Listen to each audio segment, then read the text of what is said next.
कहानी के शुरू होते ही हम कूपर नामी हॉलीवुड के एक बहुत बड़े एक्टर को एक बर्थडे पार्टी में देखते हैं, जिस पार्टी के दौरान उसकी बेटी देखती है कि अचानक शहर में बड़े बड़े ब्लास्ट होना शुरू हो गए थे। देखते ही देखते शहर में अफरा तफरी मच जाती है और लोगों की जान बचाने के लिए उन्हें अंडरग्राउंड बने वॉल्स में शिफ्ट कर दिया जाता है। वॉल्स को देखने से ये जाहिर हो रहा था कि लोगों को जमीन पे होने वाले इन मिस्टीरियस ब्लास्ट के बारे में पहले से ही खबर थी, इसीलिए तो ये वॉल्स बनाए गए थे। वक्त गुजरता है और 219 साल बाद हमें दोबारा इन वॉल्स को दिखाया जाता है, जहाँ इंसान अपनी नॉर्मल जिंदगी गुजार रहे हैं। जमीन तो मानो पूरी की पूरी तबाह हो चुकी है। ऐसा नहीं है कि जमीन के ऊपर कोई रहता ही नहीं। जो लोग रहते हैं उनकी बॉडी में जमीन के खतरनाक एनवायरनमेंट की वजह से रेडिएशंस पाई जाती हैं। कहत की वजह से जमीन के ऊपर रहने वाले लोगों के पास खाने को ज्यादा कुछ नहीं, ऐसे में वो अपनों को ही नुकसान पहुंचाते हैं। वहाँ के लोगों पर भरोसा करना काफी मुश्किल है। ये सब बता रहे थे वॉल्ट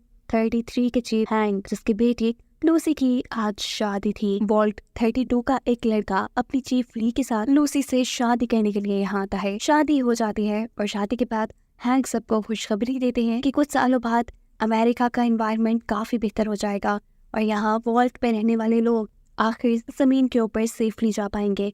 ये जानने के बाद सारे बहुत खुश होते हैं और अपने अपने रूम्स में चले जाते हैं। रात होने पर जब लूसी का भाई उदास इस वॉल्ट के अंदर घूम रहा था तो उसे कुछ लोगों के चिल्लाने की आवाज आती है। उसे पता चलता है कि वॉल्ट 32 के लोगों ने वॉल्ट 33 के लोगों को मारा है, उनके साथ लड़ाई की है और ऐसे में बहुत से लोग जान से मारे गए। यहाँ अपने रूम में लूसी भी चेक करती है कि उसके हस्बैंड की बॉडी से बहुत ज्यादा रेडिएशंस बाहर आ रही थी। मतलब ये कि वो जमीन के ऊपर रहने वाला कोई इंसान था जो उनके वॉल्ट में आ गया था। ये जानते ही इससे पहले कि लूसी उससे कुछ पूछ पाती, वो लड़का खुद ही लूसी के ऊपर हमला कर देता है और अपने आप को बचाने के लिए लूसी एक चाकू से उसी को मार देती है। अपने रूम से बाहर निकली तो उसने देखा कि वॉल्ट में किसी जंग का माहौल था। वॉल्ट 32 के लोग बेदर्दी से उनके वॉल्ट के लोगों को मार रहे थे। घबरा कर लूसी अपने डैड हैंक के पास जाती है, जिसको भी अब ली पकड़ चुकी थी। ली हैंक को 2 चॉइसेस देती है, या तो अपने आप को बचाए वो या फिर अपने लोगों को। हैंक जो कि एक लीडर था, वो अपने लोगों को बचाने का फैसला करता है और ऐसे ली के लोग उसे पकड़कर यहाँ से ले जाते हैं। इन सब चीजों का सबसे ज्यादा असर पड़ा था लूसी पर। वो बहुत ही ज्यादा उदास और परेशान हो चुकी थी। इन्हें ये भी बात मालूम हो गई थी कि हमला करने वाली ली की टीम वॉल्ट 32 से ताल्लुक नहीं रखती थी, बल्कि वो जमीन के ऊपर से आए थे। रात में होने वाली वॉल्ट के अंदर एक मीटिंग में लूसी सबको अपना फैसला सुनाती है कि वो अपने डैड को बचाने के लिए जमीन के ऊपर जाएगी। कोई भी लूसी का इसमें साथ नहीं देना चाहता था, क्योंकि सबको ये बात मालूम थी कि जमीन के ऊपर रहने वाले लोग बहुत ही खतरनाक बन चुके हैं। अगर ये लोग ऊपर गए तो वो इन्हें मार खाएंगे। लूसी किसी की बातों में नहीं आती और अपने भाई की हेल्प से आखिर इस वॉल्ट से बाहर निकल आते हैं। गैर कानूनी तौर पे लूसी को इस वॉल्ट से बाहर निकालने की वजह से लूसी के भाई को वॉल्ट के लोग बंदी बना लेते हैं। यहाँ लूसी के साथ अब हम बाहर की दुनिया का तबाह हुआ सीन देखते हैं। जगह जगह लाशें और ढांचे पड़े थे, टूटी फूटी बिल्डिंग्स रेत से भरी थी। लूसी इन सारे हालात को देखकर घबराती नहीं, क्योंकि वो पहले से ही माइंड बना कर आई थी। सीन कट होकर हमें यहाँ पे रहने वाले इंसानों को दिखाया जाता है, जो ऐसे बिल्कुल नहीं लग रहे थे जैसा हैंग ने उन सबको बताया था। ये सब नॉर्मल लग रहे थे। ये ब्रदरहुड नामी एक ऑर्गेनाइजेशन थी, जहाँ पर मैक्सिमस नाम का एक लड़का भी था। वो यहाँ का एक ट्रेन फौजी बनकर एक रोबोटिक आर्मर सूट लेना चाहता था, जिसकी हेल्प से ये लोग ताकतवर होकर अपने मिशंस पूरे किया करते थे। लेकिन क्योंकि मैक्सिमस सबसे ज्यादा कमजोर था, इसीलिए सब लोग उसे बहुत बुली करते थे।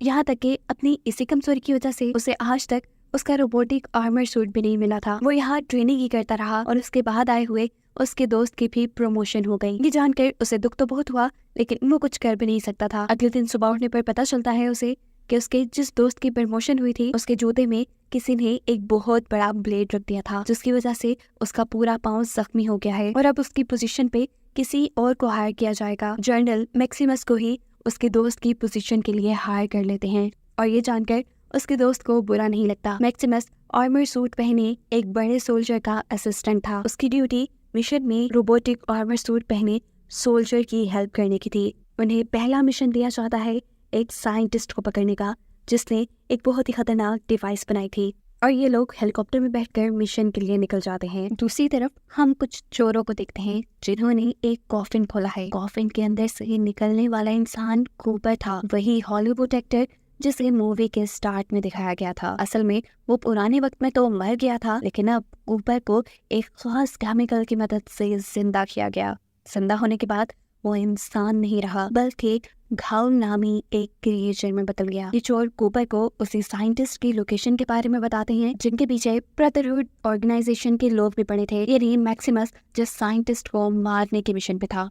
लोकेशन का पता चलते ही कूपर इन तीनों चोरों को मारकर साइंटिस्ट को पकड़ने के लिए यहाँ से निकलता है। फाइनली अब हम साइंटिस्ट से मिलते हैं जिन्होंने एक ऐसा केमिकल बनाया था जो पूरी दुनिया को बेतहाशा एनर्जी दे सकता था। इस केमिकल के जहाँ बहुत से फायदे थे, वहीं नुकसानात भी। ताकि कोई इसका बुरा इस्तेमाल ना करे, साइंटिस्ट ने इस केमिकल की बोतल को अपने गर्दन के अंदर फिक्स कर दिया था। अगले सीन में हम मैक्सिमस को देखते हैं जो अपने सीनियर सोल्जर के साथ था।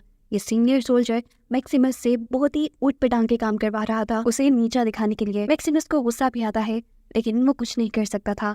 ये लोग अब अपनी मंजिल पे पहुंच जाते हैं जहां से इन्हें आगे बढ़ना था, और तभी अचानक एक ताकतवर भालू जिसको जमीन की रेडिएशंस ने पागल कर दिया था, वो आर्मर पहने इस सीनियर सोल्जर के ऊपर अटैक कर देता है। वो बिल्कुल इस सोल्जर को मारने वाला था कि इसकी जान बचाने के लिए पीछे से मैक्सिमस उसके ऊपर अपनी गन से हमला करता है। अब सीनियर सोल्जर जिसे मैक्सिमस का शुक्रिया अदा करना चाहिए था, वो अभी भी मैक्सिमस को बुरा भला बोल रहा था और उसे आर्मर सूट से बाहर निकालने को कह रहा था। मैक्सिमस गुस्से में उसे आर्मर सूट से बाहर नहीं निकालता और जख्मी होने की वजह से ये सोल्जर उसी सूट के अंदर मर जाता है। मैक्सिमस उसको उसके रोबोटिक आर्मर सूट से बाहर निकालता है, उसे दफनाकर उसका ये सूट अपना बना लेता है। उसका आज ख्वाब पूरा हो गया था, ये रोबोटिक आर्मर सूट पहनने का। यहाँ लूसी जो कि चलते चलते एक गाँव में पहुंच चुकी है, वो यहाँ पर ली के बारे में पूछती है सबसे, जिसने उसके डैड को बंदी बनाया था, लेकिन कोई भी उसे ली का पता नहीं बताता क्योंकि सभी लोग जानते थे लूसी वर्ल्ड से आई है और वो वर्ल्ड से आए हुए लोगों के साथ अच्छा सलूक नहीं करते। यहीं पर लूसी की मुलाकात साइंटिस्ट से हो जाती है जो चलते चलते अपनी जान बचाने के लिए इस गांव तक पहुंचे थे। उनसे बात करते हुए लूसी जान पाती है कि साइंटिस्ट वर्ल्ड 33 के लोगों को बहुत अच्छे से जानते थे, इसलिए वो लूसी की भी रिस्पेक्ट कर रहे थे। उनकी इन्हीं बातों के दौरान यहाँ पर कूपर आ जाता है जो साइंटिस्ट को देखते ही उनके ऊपर गोली चलाकर उन्हें जख्मी कर देता है क्योंकि उसे साइंटिस्ट की गर्दन में मौजूद वही केमिकल चाहिए जिसके पीछे सब पड़े हुए हैं। इतने में ही यहाँ पर वो लोग भी आ जाते हैं जिनके 3 साथियों को अभी कूपर मार के आया था। वो सभी कूपर के ऊपर हमला कर रहे थे, जिन सबसे बचने के लिए कूपर उनके ऊपर फायरिंग शुरू कर देता है और ऐसे यहाँ एक जंग का माहौल बन जाता है। इतनी अजीब सिचुएशन देखते हुए लूसी को लगता है कि कूपर ही यहाँ लोगों को नुकसान पहुंचा रहा है। इसी वजह से वो कूपर को अपनी गन से शूट करती है, लेकिन देखती है कि कूपर को कुछ भी नहीं हुआ क्योंकि वो तो एक घाउल था। इतने में ही यहाँ पर मैक्सिमस भी आ जाता है और पीछे से कूपर पे हमला करते हुए उसे उठाकर दूर फेंकता है। इस अफरा तफरी के माहौल के अंदर पीछे शॉप से एक औरत निकल के आती है। वो लूसी को जानती थी क्योंकि थोड़ी ही देर पहले लूसी उससे ली का पता पूछ रही थी। वो यहाँ जल्दी जल्दी में उसे ली का पता बता देती है, साथ में ये भी कि ली काफी अरसे से इस साइंटिस्ट को ढूंढ रही है। अगर तुम इस साइंटिस्ट को ली के पास ले जाओ तो वो तुम्हारे डैड को छोड़ देगी। ये सुनते ही वो सब काम छोड़कर साइंटिस्ट की जान बचाकर यहाँ से भागने का फैसला करती है, जबकि कूपर और मैक्सिमस आपस की लड़ाई में साइंटिस्ट को भूल ही गए थे। मैक्सिमस उठाकर कूपर को जगह जगह फेंक रहा था और फिर कूपर जब इन सब चीजों से तंग आ जाता है तो वो आकर मैक्सिमस के रोबोटिक आर्मर सूट की एक वायर निकाल देता है। ऐसे वो खराब हो गया और मैक्सिमस अब उसमें फंस कर रह गया था।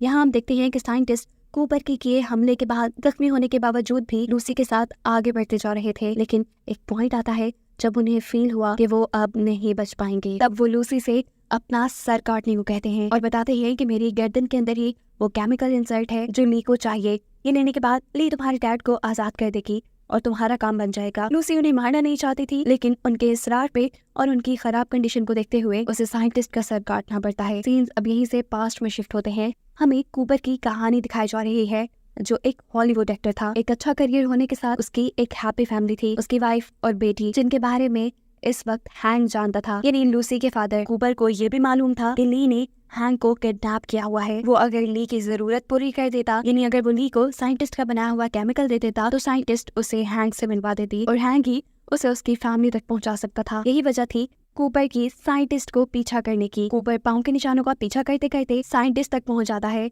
लेकिन उसे ये देख के अफसोस हुआ कि साइंटिस्ट ना सिर्फ मारे जा चुके हैं बल्कि उसका सर भी लूसी ले जा चुकी है। इसलिए वो अब लूसी का पीछा करना शुरू कर देता है। यहाँ दिखाया जाता है कि मैक्सिमस ने किसी तरह अपने आप को अपने रोबोटिक आर्मर सूट से बाहर निकाल दिया है और उसे अगर अब जिंदा रहना है तो उसे ये सूट दोबारा से ठीक करना होगा। इसी सूट में से अब ब्रदरहुड की ऑर्गेनाइजेशन वाले उससे कांटेक्ट करते हैं, जो उससे वहाँ की कंडीशन पूछ रहे थे। अगर मैक्सिमस उन्हें ये बता देता कि उनका सीनियर सोल्जर मारा गया है, तो वो यहाँ पे किसी और को भेज देते और ऐसे उसके हाथ से ये रोबोटिक आर्मर सूट निकल जाता। इसलिए वो यहाँ झूठ बोल देता है कि वो खुद सीनियर सोल्जर है और उसका हेल्पर मारा गया। ऑर्गेनाइजेशन वाले उसके पास एक हेल्पर भेजने का फैसला करते हैं, लेकिन वो इससे भी मना कर देता है क्योंकि वो जानता था कि वहाँ का हर इंसान मैक्सिमस को जानता है और अगर किसी ने मैक्सिमस को इस सूट के अंदर देख लिया तो उसका भांडा फूट जाएगा। इसलिए वो जल्द ही अपने सूट को ठीक करने का फैसला करता है। उसे नजर आता है कि सूट की एक डिवाइस खराब थी, जिसे ठीक करवाने के लिए वो पास की हार्डवेयर शॉप में जाता है। जब वो वापस आया तो यहाँ बहुत से चोर खड़े थे उसका ये रोबोटिक सूट लेने के लिए। उनसे अपने सूट को बचाने के लिए वो एक रिमोट की मदद से अपने इसी रोबोटिक आर्मर सूट के सर के एक आदमी का सर कुचल देता है और सब लोग डर कर उससे यहाँ से भाग जाते हैं। इस सारी लड़ाई के दौरान यहाँ पर मैक्सिमस के लिए हेल्पर भी पहुंच जाता है, जो उसकी ऑर्गेनाइजेशन ने भेजा था। इससे पहले कि हेल्पर मैक्सिमस को पहचान लेता, मैक्सिमस बिना वक्त जाया किए अपने आप को इस रोबोटिक आर्मर सूट में छुपा लेता है। हेल्पर के साथ मिलकर मैक्सिमस अपने मिशन को दोबारा स्टार्ट करता है। यहाँ लूसी, जो साइंटिस्ट के सर को लेकर चलते चलते एक नदी के पास पहुंची थी, अचानक यहाँ उसके ऊपर एक अजीब सी क्रिएचर हमला कर देती है। अपने आप को बचाने के चक्कर में उसे साइंटिस्ट के सर का ख्याल ही नहीं रहता और वो क्रिएचर साइंटिस्ट के सर को खा जाती है। वो उसके सर को वापस हासिल करना चाहती थी और इतनी ही देर में हम देखते हैं कि यहाँ पे कूपर भी पहुंच जाता है, जो उसके ऊपर अब गन ताने खड़ा था। परेशान लूसी उसे बता देती है कि यहाँ मॉन्स्टर ने साइंटिस्ट के सर को खा लिया है। ये सुनकर कूपर परेशान हो जाता है। कुछ देर सोचने के बाद उसे एक आइडिया आया। उसने लूसी को ही चारा बनाकर नदी के ऊपर लटका दिया ताकि वो मॉन्स्टर लूसी को खाने के लिए ऊपर आए। प्लान के मुताबिक वो मॉन्स्टर इन तक आता भी है, लेकिन इनकी बदकिस्मती कि ये लोग उन्हें पकड़ नहीं पाते। नदी की दूसरी तरफ मैक्सिमस और उसका हेल्पर थे। ये मॉन्स्टर उन पे हमला करने के लिए आगे बढ़ जाता है। वो एक ही झटके में मैक्सिमस के हेल्पर को अपने मुंह में पकड़ लेता है। इससे पहले कि वो आदमी को पूरी तरह खा लेता, मैक्सिमस अपने आर्मर सूट की सारी ताकत लगाते हुए अपने हेल्पर को इस मॉन्स्टर के मुंह से बाहर खींचता है। ऐसा करते हुए मॉन्स्टर को एक बहुत जोर की उल्टी आती है, जिसकी वजह से हेल्पर भी उसके मुंह से बाहर निकल जाता है और साथ में साइंटिस्ट का हेड भी, जिसे लेकर मैक्सिमस ने आगे बढ़ना शुरू कर दिया था। यहाँ हम देखते हैं कि कूपर और लूसी चलते चलते एक और गांव में आ गए थे। कूपर को यहाँ पर वॉल्ट शेल्टर का एक एडवर्टाइजमेंट नजर आता है, जिसे उसने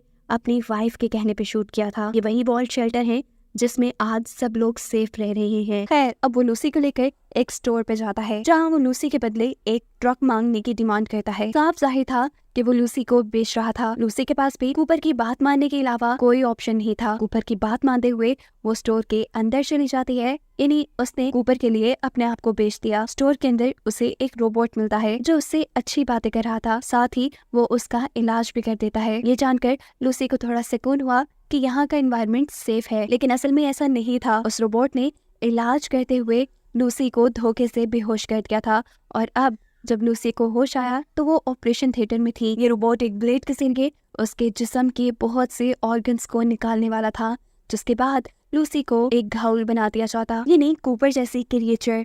लूसी देखती है कि यहाँ पे और भी बहुत से घायल अजीब सी केमिकल वाली ड्रिप लगवाने आए थे, जो घायल्स को जिंदा रखा करती थी और अपनी इसी ड्रग्स को बेचने के लिए यहाँ के लोग इंसानों को मारकर घायल बना देते थे। लूसी यहाँ अपनी जान बचाने के लिए इस रोबोट को रोक देती है और यहाँ से भागने की कोशिश करती है। इस वक्त पर स्टोर में बैठे हुए इंसान भी इसके ऊपर हमला करते हैं और इनसे अपनी जान बचाने के लिए, यानी अपनी डिफेंस के लिए, लूसी भी उन्हें अपनी गन से शूट करके मारकर स्टोर से बाहर निकल आती है। बाहर आते हुए लूसी वो केमिकल भी अपने साथ ले आई थी, जिसकी वजह से घायल जिंदा रहते थे। बाहर आकर वो देखती है कि कूपर उस केमिकल के ना मिलने की वजह से बेहोश हो चुका है, इसीलिए वो बाहर आकर कूपर को वो केमिकल इंजेक्ट कर देती है। सीन कट होकर हमें वॉल्ट 33 का सीन दिखाया जाता है। यहाँ पर हैन की जगह अब एक औरत ने संभाली थी, यानी वो यहाँ की लीडर बन गई थी और इस लीडर ने मिशन बनाया था वॉल्ट 33 के साथ साथ सभी वॉल्ट्स के ऊपर कब्जा करने का, जिन्हें ली और उसके लोग बर्बाद कर गए थे। इस चीज से सभी लोग तो खुश थे, लेकिन लूसी का भाई नहीं, पर वो ज्यादा कुछ कर भी नहीं सकता था। अपने लीडर की बात मानते हुए वो दूसरे वॉल्ट में जाता है और सबसे पहले वहाँ का सिक्योरिटी सिस्टम चेक करता है कि आखिर इस वॉल्ट का दरवाजा खोला किसने था। उसे पता चलता है कि वॉल्ट का दरवाजा खोलने वाला कोई वॉल्ट के अंदर रहने वाला इंसान नहीं था, बल्कि बाहर से ही किसी ने इस वॉल्ट का दरवाजा खोला था, जो तकरीबन नामुमकिन था।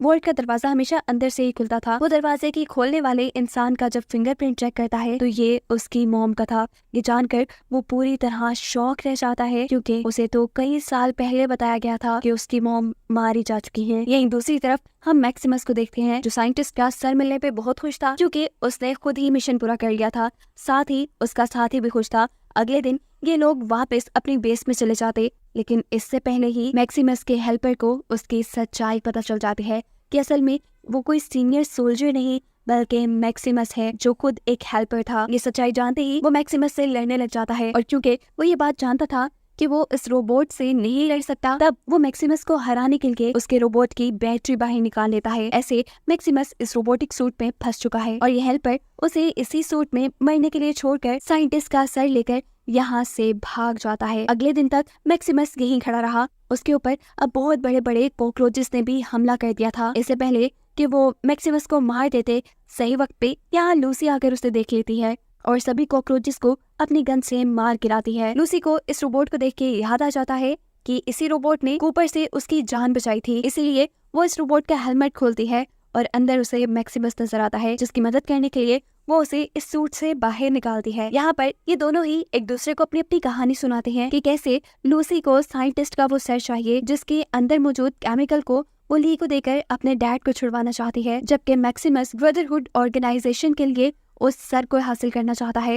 यानी दोनों का मकसद एक है। सर तो मैक्सिमस को भी चाहिए था, लेकिन ब्रदरहुड ऑर्गेनाइजेशन ने उसके साथ इतना अच्छा सलूक नहीं रखा था, इसीलिए वो साइंटिस्ट का सर ढूंढकर लूसी को देने का फैसला करता है और ये दोनों अपने मिशन के लिए निकल जाते हैं, मैक्सिमस के हेल्पर को ढूंढकर उससे साइंटिस्ट का सर लेने के मिशन पर। चलते चलते इन लोगों के ऊपर कुछ लुटेरे हमला कर चुके थे, जिनसे बचने के लिए यहाँ मैक्सिमस अपने अच्छे निशानेबाजी से उन्हें एक ही मर्तबा में शूट करके मार देता है, लेकिन इस सब में वो खुद भी जख्मी हो गया था। वो तो जख्मी था ही, यहाँ पता चलता है कि लूसी भी जमीन की रेडिएशंस की वजह से बीमार हो रही है, इसीलिए ये दोनों किसी मेडिकल स्टोर पे जाने का फैसला करते हैं। मेडिकल स्टोर में आते ही ये लोग बेहोश हो जाते हैं। इन्हें समझ नहीं आई कि इनके साथ क्या हुआ। जब ये होश में आए तो ये वॉल्ट के अंदर थे और ये देखकर लूसी खुश हो जाती है कि एटलीस्ट अब उन्हें अच्छा ट्रीटमेंट मिल जाएगा। सीन कट होकर पास्ट में जाता है, जहाँ दोबारा हम कूपर को देखते हैं। कूपर वॉल्ट शेल्टर्स के लिए ही ऐड कर रहा है, वो भी अपनी वाइफ के कहने पर, क्योंकि वॉल्ट शेल्टर बनाने वाली कंपनी में उसके शेयर्स हैं और वो इस प्रोजेक्ट को लेकर काफी ज्यादा सीरियस है। उनकी कंपनी ये चाहती है कि दुनिया के सभी लोग ज्यादा से ज्यादा उनके इन्वॉल्व शेल्टर्स में रहे। खैर प्रेजेंट में तो कूपर अब पुलिस के हाथ लग चुका था। जो भी साइंटिस्ट को ही ढूंढ रहे थे वो कूपर को मार मार कर उससे साइंटिस्ट का पता पूछ रहे थे, लेकिन कूपर उन्हें कुछ नहीं बताता कि वो मारे गए या अब वो कहाँ हैं। यहाँ वॉल्ट शेल्टर के अंदर लूसी और मैक्सिमस के पास दो डॉक्टर्स आते हैं। एक उन्हें बताती है मैक्सिमस की मदद करने के लिए इन्होंने उसका रोबोटिक आर्मर सूट भी यही मंगवा लिया था, जिस सूट को इस वॉल्ट शेल्टर के लोग रिपेयर कर देते। इन्हें बताया जाता है कि वो वॉल्ट शेल्टर में कहीं भी घूम सकते हैं, लेकिन सेक्टर 12 में जाना मना है। लूसी नोटिस करती है कि इस वॉल्ट शेल्टर में रहने वाले सभी लोग तकरीबन म्यूटेटेड थे, यानी उनकी बॉडी में कुछ ना कुछ चेंजेस थे। जैसे एक डॉक्टर की सिर्फ एक आंख थी, किसी के पास 3 आंखें थी तो किसी का नाक ही नहीं था। इस वॉल्ट का विजिट करते हुए मैक्सिमस को ये बात पता चलती है कि ये वॉल्ट और यहाँ पर रहने वाले सभी लोग एनर्जी वाली बैटरीज की मदद से चलते हैं, बिल्कुल ऐसे ही जैसे उसका वो रोबोट। उसे आइडिया आता है कि वो अपने रोबोट को ठीक करने के लिए इन्हीं लोगों से एक सप्लाई बनवा लेगा, यानी बैटरी बनवाएगा। यहीं पर लूसी, जो यहाँ के लोगों के साथ घुलने मिलने की कोशिश कर रही थी, वो देखती है कि यहाँ के सभी लोग ली की पूजा करते हैं और ये देख उसे गुस्सा आ जाता है, क्योंकि ली ने ही उसके डैड को किडनैप किया हुआ था। गुस्से में वो यहाँ से निकल कर सेक्टर 12 में चली जाती है और यहाँ उसे इस वॉल्ट की हकीकत पता चलती है कि जितने भी लोग इस वॉल्ट के अंदर आते हैं, वॉल्ट की ऑर्गेनाइजेशन उन लोगों के ऊपर एक्सपेरिमेंट करती है, ऐसे एक्सपेरिमेंट जिससे वो बहुत ज्यादा ताकतवर या मॉन्स्टर्स बन जाएं। ये देखकर उसे समझ आ गई थी कि अब उसके और मैक्सिमस के साथ भी यही होने वाला था। उसके सेक्टर 12 में आने की खबर यहाँ के गार्ड्स को भी पड़ जाती है और गार्ड्स उसे पकड़ के यहाँ से ले जाते हैं। सीन्स दोबारा यही से कट होकर पास्ट में जाते हैं, जहाँ दिखाया गया है कि ली ने कूपर को अपने पास मिलने के लिए बुलाया है। वो कूपर को बता रही है कि उसकी वाइफ का ये प्रोजेक्ट इस दुनिया के लिए एक बहुत बड़ा खतरा है। कूपर को ली की बात पे यकीन नहीं था, इसीलिए ली कूपर को एक ऐसी डिवाइस देती है जिसको उसकी वाइफ के साथ अटैच करने पे वो अपनी वाइफ की सारी बातें सुन सकता था। कूपर इस डिवाइस को अपने पास तो रख लेता है, लेकिन उसे समझ नहीं आ रही थी कि उसे अपनी वाइफ के साथ ये करना चाहिए या नहीं। सीन्स दोबारा पास्ट में शिफ्ट होते हैं, जहाँ पर गार्ड्स ने लूसी को पकड़ा हुआ है। वो मैक्सिमस के जब सामने से गुजरते हैं तो मैक्सिमस को लूसी के ऊपर आए हुए खतरे का पता चल जाता है। उसे बचाने के लिए वो जल्दी से अपने रोबोटिक आर्मर सूट के पास जाता है और उसे एक्टिवेट करने के लिए इन लोगों के वॉल्ट की ही बैटरी चुरा कर अपने सूट में डाल लेता है। सूट एक्टिवेट करने के बाद वो जल्दी से इस वॉल्ट के लोगों के पास आया था। यहाँ वो धड़ाधड़ करके पहले ही काफी सारे गार्ड्स को मार के आता है और उसके बाद जैसे ही लूसी को लेकर वो यहाँ से बाहर जाने वाला था तो लूसी उसे बताती है कि वॉल्ट के लोग तो सजा के तौर पे खुद ही उन्हें बाहर की दुनिया में छोड़ रहे थे। ये सुनकर वो थोड़ा शर्मिंदा होता है और उनसे माफी मांग लेता है। कुछ ही देर में ये जमीन के ऊपर थे। बाहर आकर लूसी को पता चलता है कि मैक्सिमस ने उनकी बैटरी चुरा ली है। बगैर बैटरी के वॉल्ट के लोग 3 दिन से ज्यादा जिंदा न रहते। ये बात लूसी को पता थी, इसीलिए लूसी मैक्सिमस को उनकी बैटरी वापस उन्हें देने को कहती है। उनकी बात मानकर मैक्सिमस वो बैटरी वापस उनके वॉल्ट में फेंक देता है। इस सीन में हमें मैक्सिमस के हेल्पर को दिखाया जाता है जो अपनी तबीयत खराब के चलते एक डॉक्टर के पास आया था। ये डॉक्टर उसका इलाज करने को मान जाता है और इसके बदले मांगता है उससे मैक्सिमस के रोबोटिक सूट की बैटरी। वो बैटरी दे देता है जिसके बाद डॉक्टर इंजेक्शन लगाकर वहां से भाग चुका था। इसके बाद हम वॉल्ट 33 यानी लूसी के पुराने वॉल्ट के अंदर देखते हैं कि वहां की नई लीडर ने सबको अलग-अलग वॉल्ट्स में रहने का ऑर्डर दे दिया था। उनकी वॉच में मौजूद नंबर्स ने बताया था कि कौन वॉल्ट 32 में रहने वाला है और कौन वॉल्ट 33 में। इसके बाद सीन एकदम से पास्ट में शिफ्ट हो जाते हैं, यानी कूपर की कहानी की तरफ। कूपर को जो ली ने एक डिवाइस दी थी वो कूपर अपनी वाइफ की एक एडवांस वॉच में लगा देता है क्योंकि उसको भी अब अपनी वाइफ पर शक होने लगा था। यहाँ पर लूसी और मैक्सिमस अपने हेल्पर को ढूंढते हुए उस तक पहुंच जाते हैं उसे साइंटिस्ट का सर लेने के लिए। यह हेल्पर उन्हें अपने से दूर रखने के लिए उनके ऊपर गोलियां चलाता है, लेकिन उसका निशाना बिल्कुल ठीक नहीं था। उसको रोकने के लिए जब लूसी उसके ऊपर हमला करती है तो एक तीर उसके आर पार हो जाता है, लेकिन वो मरता नहीं। और यहाँ उसे मालूम होता है कि जिस डॉक्टर ने उसका इलाज किया था उस डॉक्टर ने इलाज करने के बजाय उसे एक इंजेक्शन के जरिए, एक केमिकल के जरिए घायल बना दिया था। और ये बात अगर ब्रदरहुड ऑर्गेनाइजेशन को पता चलती तो वो खुद इसे मार देते। इसके लिए बेहतर यही था कि वो साइंटिस्ट का सर मैक्सिमस को देता और खुद उनकी ऑर्गेनाइजेशन से दूर चला जाता ताकि वो जिंदा रह पाए। पता चला कि मैक्सिमस के हेल्पर ने यहाँ पर अपनी ऑर्गेनाइजेशन को पहले से बुलाया हुआ था वो सर लेने के लिए, जिनके हेलीकॉप्टर्स अब मैक्सिमस और लूसी को आसमान में नजर आ रहे थे। यहाँ मैक्सिमस अपना मिशन छोड़कर, अपनी तरक्की के सारे चांसेस छोड़कर लूसी को साइंटिस्ट की गर्दन दे देता है ताकि उसके जरिए लूसी अपने डैड को छुड़वा ले और खुद वो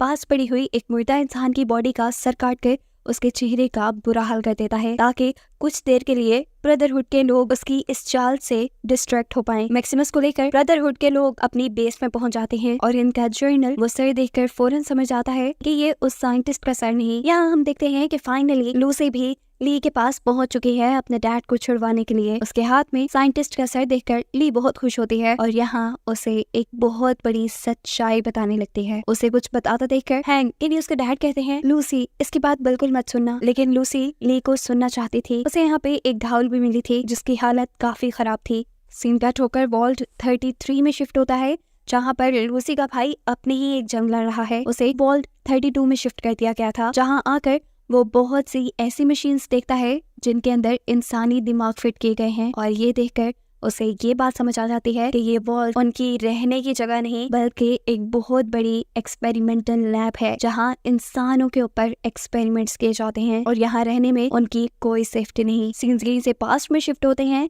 जहाँ पे कूपर अपनी वाइफ के एडवांस वॉच के अंदर लगाई हुई डिवाइस की मदद से उनकी बातें सुन रहा था। वो एक ऐसी मीटिंग में थी जहाँ पे बहुत से बड़े बड़े मुल्कों के प्रेसिडेंट या प्राइम मिनिस्टर आए हुए थे। साथ ही यहाँ बहुत से अमीर लोग भी थे।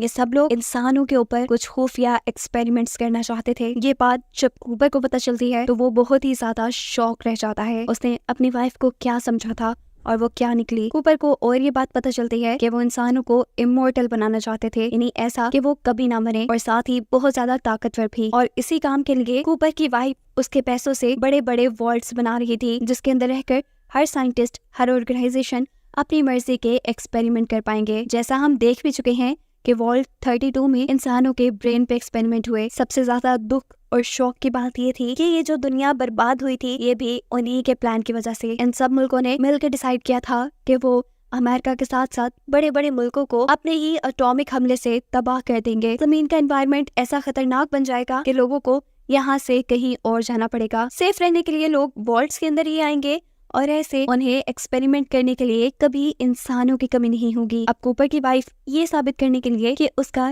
ये प्रोग्राम बिल्कुल सेफ है, सबसे कहती है कि हमारे एटॉमिक हमलों की वजह से जो रेडिएशंस खारिज होंगी वो सिर्फ 100 सालों में खत्म हो जाएंगी और हमारे एक्सपेरिमेंट इंसानों को हजारों साल की लाइफ दे देंगे। ऐसे 100 साल बाद सब लोग अपनी नॉर्मल लाइफ दोबारा से जीना शुरू कर देंगे। ये बात सुनकर सभी प्रेसिडेंट कूपर की वाइफ का कॉन्ट्रैक्ट साइन कर लेते हैं और इसी दौरान कूपर की वाइफ को कूपर के बारे में भी पता चल जाता है कि वो उसकी सारी खुफिया बातें सुन रहा था। इसीलिए वो अपने असिस्टेंट को कूपर के पास भेजती है, जो और कोई नहीं बल्कि हैंक यानी लूसी के फादर ही थे। यही कहानी प्रेजेंट में ली भी लूसी को सुना रही थी। अपनी कहानी को कंटिन्यू करते हुए ली बताती है कि इन्होंने दुनिया की सारी एनर्जी सप्लाई अपने वर्ल्ड्स को देना शुरू कर दी और ऐसे दुनिया बिल्कुल ही बर्बाद होकर रह गई। वो बताती है कि साइंटिस्ट का ये केमिकल दुनिया को दोबारा एनर्जी दे सकता है, जिसके बाद सभी लोग सेफली इस दुनिया पे रह सकते हैं। यहाँ पर लूसी अपनी मॉम के बारे में पूछती है ली से और ली बताती है कि मैं और तुम्हारी मॉम बहुत अच्छे दोस्त थे, लेकिन जब तुम्हारी मॉम को हैंक के इरादों के बारे में पता चला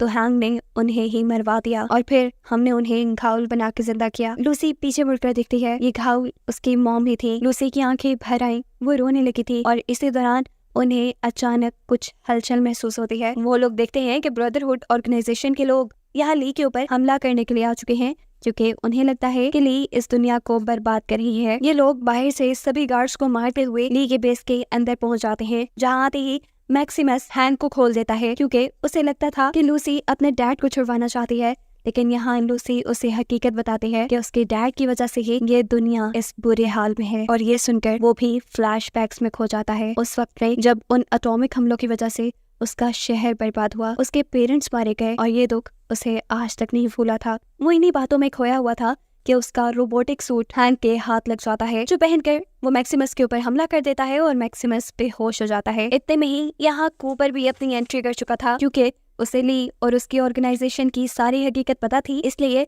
वो ली की तरफ से यहाँ लड़ता है और हैंक पे बंदूक तान देता है। वो यहाँ हैंक से अपनी वाइफ के बारे में पूछता है, लेकिन हैंक उसे कुछ नहीं बताता। इतने में ली साइंटिस्ट की गर्दन से वो केमिकल निकालकर अपनी बनाई मशीन में लगा देती है, जिसकी वजह से पूरी अर्थ पे एनर्जी वापस आ गई थी। ये देखते हुए गुस्सा होकर हैंक ली को ही जख्मी करके वहाँ से भाग जाता है। अब क्योंकि हैंक भाग चुका था, इसीलिए कूपर उसे ढूंढना चाहता था, क्योंकि उसी को कूपर की वाइफ और बेटी का पता था। यहाँ पर कूपर लूसी से मदद मांगता है उसके डैड को ढूंढने के लिए और लूसी उसकी मदद को मान जाती है, क्योंकि वो जानती है कि उसके डैड एक अच्छे इंसान नहीं। साथ ही अब लूसी सभी वॉल्ट्स को तबाह भी करना चाहती है, क्योंकि अब उसे वॉल्ट्स की हकीकत भी मालूम है। इसके बाद वो अपनी घायल बनी मॉम को भी मार देती है, क्योंकि वो नहीं चाहती थी कि उसकी मॉम कोई अजीब क्रिएचर बन के जिंदा रही। यहाँ ली की बेस के अंदर मैक्सिमस को जब होश आया तो उसने देखा कि लूसी और कूपर वहाँ से जा चुके थे। ली को उसने यहाँ पे मरा पाया, वो उसे देखकर दुखी था, जबकि यहाँ पे बाकी ब्रदरहुड के लोग जो आए उन्हें लगा कि मैक्सिमस ही ली को मारकर इस दुनिया में दोबारा एनर्जी लेकर आया है, इसीलिए वो मैक्सिमस का हाथ उठाकर उसे अपना लीडर बना लेते हैं। लेकिन असल हकीकत वो खुद ही जानता है और यहाँ हमें हैंक को दिखाया जाता है, जो अपनी बॉस यानी कूपर की वाइफ के पास एक जगह पहुंच चुका है। आगे क्या होगा इसी मिस्ट्री के साथ ये सीजन यही एंड हो जाता है।